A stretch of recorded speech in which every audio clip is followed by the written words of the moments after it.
A little shoujo, a manga wouldn't harm anyone.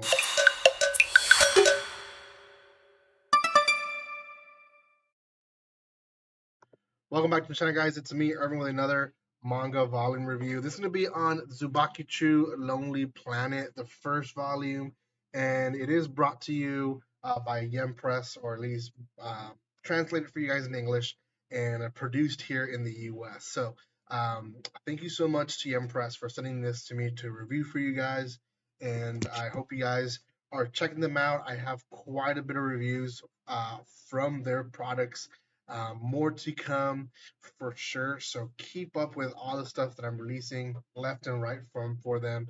I will have maybe two reviews probably per week, more than likely, just because I have so much of their content. So um, this is volume one, and I did request this one more and foremost because it is something that I wouldn't always just pick up off the shelves. And to be honest, I actually did enjoy it.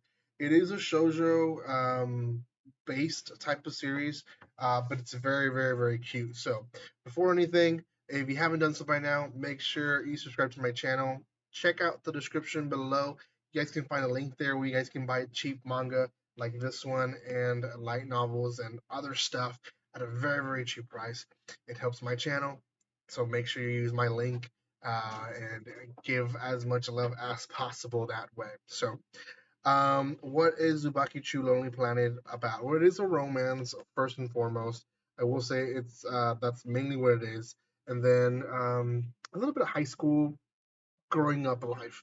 We follow the life of this girl, particularly here in the cover, called Fumi Ono, and Fumi Ono ends up having to pay off her father's debts, and her dad basically owes a lot of money for whatever reason, and she ends up losing where she lives because her dad goes off and tries to pay off debts, and she ends up having to live with a guy who is in the back cover, Akatsuki Hibikino, which is this guy right here, and very, very dreamy, drawn dreamy wise, and he lives by himself. He's an artist.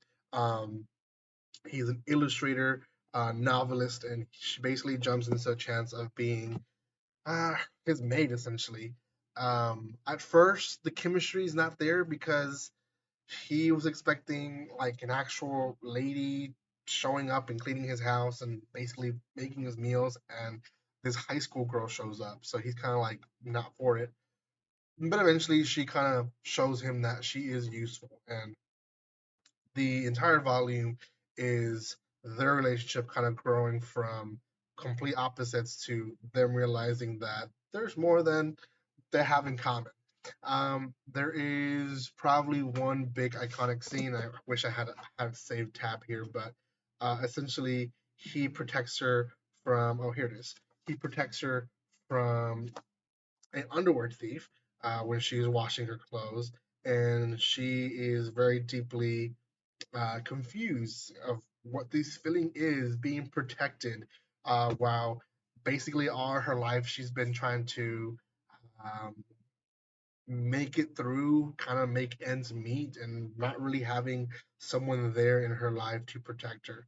Then this guy shows up, and I don't remember his name, but he's a transfer to the school, and this guy in particular ends up blackmailing her by taking some of her possessions and saying, "If you're not my slave in school, then I'm gonna basically break your stuff and rip your stuff." And she's collecting these stamps, and she doesn't want to get rid of them. So she ends up being his slave in school, and we have this whole new interaction of this other guy. Now, he knows her from young age, being that he beat him in some race that for her was like nothing, and to him it was everything. And the fact that it was nothing to her, it just adds more to the injury.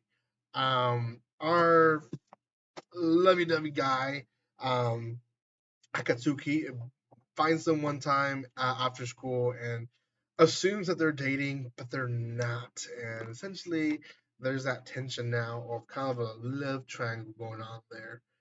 She does take care of him when he grows sick towards the end of the volume. You have her taking care of him and they grow this bond together. And essentially, we get this kind of cliffhanger of her being unsure of what her feelings for this guy is.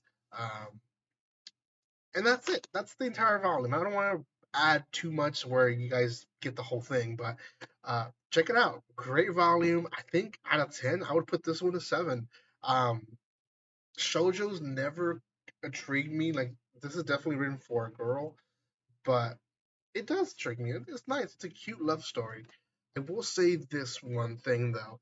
Um, the the girl character can be, and I think as an American mindset, um, there'll be some girls who will be annoyed with the girl character because it almost feels like she's falling in love with the fact of what a guy can be for her instead of falling in love for the guy. And maybe there are going to be some tones of that in the next volume, and maybe kind of explaining, no, it's not that. It's actually the guy that she likes. But it almost feels like she just has had a very, very bad dad in her life, and she has daddy issues, I guess, in short. Um, and she's finding this guy who can protect her, provide for her, you know, X and Y, and she can be there for him as well, where he's appreciative about it. And, it's just she's falling more in love with the idea, less with the guy. Could be wrong, but that's the only like red flag that I got from the relationship.